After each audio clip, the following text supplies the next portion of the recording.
امریکہ کی جنگ میں ممکنہ شمولیت پر عالمی جنگ کے خطرات منڈلانے لگے۔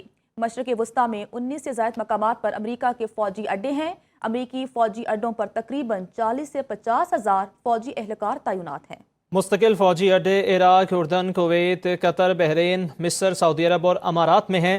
ترکیہ، شام، لبنان، جبوتی، عمان، مصر میں عارضی فوجی اڈے ہیں۔ یہ اڈے جنگی طیارے، میزائل، دفاعی نظام، ڈرونز اور انٹیلیجنس مراکز سے لیس ہیں۔ ایران اسرائیل کشیدگی کے بعد بعض فوجی اڈوں پر ہائی الرٹ رکھا گیا ہے۔ ایران کے ساتھ ابتدائی 2 روز میں اسرائیل کو $1.5 ارب کا نقصان ہوا۔ اسرائیلی میڈیا کے مطابق 2024 میں غزہ کے ساتھ جنگی لاگت $67 ارب سے زائد تھی۔ ایران کے ساتھ جنگ طویل ہونے سے آئندہ 7 ہفتوں میں $70 ارب خرچ ہو سکتے ہیں۔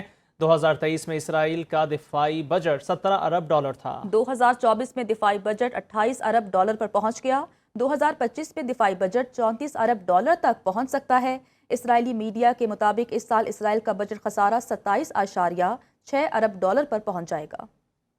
چینی صدر شی جن پنگ نے مشرق وسطی میں حالیہ کشیدگی کے تناظر میں 4 اہم اصولی تجاویز پیش کر دیں۔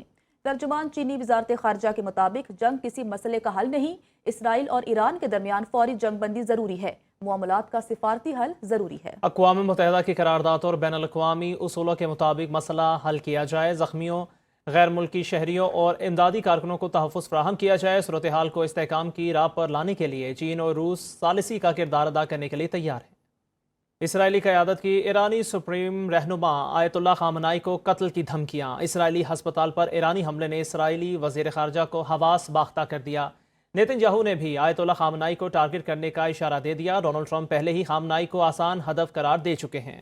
دوسری جانب روسی صدر ولادیمیر پوٹن کا قتل کے منصوبے پر ناگواری کا اظہار۔ حزب اللہ نے اسرائیل کو تباہ کن نتائج سے خبردار کر دیا۔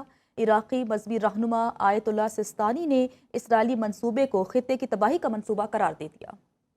ایران 2 ہفتوں میں ایٹمی ہتھیار بنا سکتا ہے۔ ایران کے پاس جوہری ہتھیار بنانے کے لیے درکار تمام وسائل موجود ہیں۔ ایران کو جوہری ہتھیار بنانے کے لیے صرف سپریم لیڈر کی منظوری درکار ہے۔ ایران سے متعلق حملے پر صدر ٹرمپ 2 ہفتوں میں فیصلہ کریں گے۔ Press secretary white house Caroline لیوٹ کی واشنگٹن میں پریس بریفنگ کہا، ایران کے ساتھ امریکی حکام مسلسل رابطے میں ہیں۔ ایران کی طرف سفارتی بات چیت پر آمادگی ظاہر کی گئی ہے۔ 2 ہفتوں کے بعد فوجی کارروائی کرنے یا نہ کرنے کا فیصلہ ہوگا۔ ٹرمپ نے امریکہ کا ایران پر حملہ بنکر بسٹر بم کی کارکردگی سے مشروط کر دیا۔ برطانوی جریدے دی گارجین کا انکشاف جریدے کے مطابق امریکی صدر ڈونلڈ ٹرمپ نے دفاعی حکام سے کہا ہے کہ اگر بنکر بسٹر بم ایران کی فرد جوہری تنصیبات کو تباہ کر سکتا ہے تو امریکہ ایران پر حملہ کرے گا۔ میڈیا رپورٹس کے مطابق 30,000 پاؤنڈ وزنی بم زیر زمین ایرانی جوہری تنصیبات کو تباہ کرنے کی صلاحیت رکھتا ہے۔ لیکن ڈونلڈ ٹرمپ کو بم کی صلاحیتوں کے حوالے سے تحفظات ہیں۔ اسرائیلی وزیراعظم نیتن یاہو نے دھمکی دی ہے کہ ایران کے نیوکلیئر مراکز پر حملے کے لیے امریکہ کے گرین سگنل کا انتظار نہیں کیا جائے گا۔ ایران کی تمام ایٹمی تنصیبات پر حملہ کریں گے۔ ایران میں رجیم چینج ہمارا مقصد نہیں۔ اسرائیلی حملوں سے اگر ایران میں حکومت تبدیل ہو جاتی ہے تو وہ الگ بات ہے۔ یہ بھی ہو سکتا ہے ایرانی عوام خود ہی حکومت کی تبدیلی کی وجہ ہو۔ اسرائیل ایران کشیدگی میں کمی کمیشن جنیوا میں آج اہم بیٹھک ہوگی۔ برطانیہ، فرانس اور جرمنی کے وزرائے خارجہ ایرانی ہم منصب سے ملاقات کریں گے۔ یہ ملاقات 3 یورپی ممالک کی درخواست پر امریکہ کے تعاون سے ہوگی۔ ملاقات کا پہلا مرحلہ یورپی یونین کی اعلیٰ سفارتی نمائندہ کاجا کالاس کے ساتھ جرمنی کے مستقل مشن میں ہوگا۔ ایکس پر اپنے پیغام میں ایرانی وزیر خارجہ عباس عراقچی نے کہا، اسرائیلی شہری انخلا کی وارننگ کو سنجیدگی سے لیں۔ ایران اپنے دفاع میں اسرائیل کے اہم ٹھکانوں کو نشانہ بناتا رہے گا۔ اگلے 2 ہفتوں میں ایران اسرائیل تناؤ میں کمی آ سکتی ہے۔ برطانوی وزیر خارجہ ڈیوڈ لیمی کا امریکی وزیر خارجہ مارکو روبیو سے ملاقات کے بعد اہم بیان، کہا مشرق وسطی میں کشیدگی میں کمی سے متعلق امریکی وزیر خارجہ سے گفتگو کی۔ اب وقت آ گیا ہے کہ مشرق وسطی میں سنگین حالات کو روکا جائے۔ ملاقات میں امریکہ میں برطانوی سفیر پیٹر مینڈلسن اور مشرق وسطی کے لیے امریکی مشیر اسٹیو وٹکوف بھی موجود تھے۔ ایران طے کرے گا کہ جنگ کیسے ختم کی جائے۔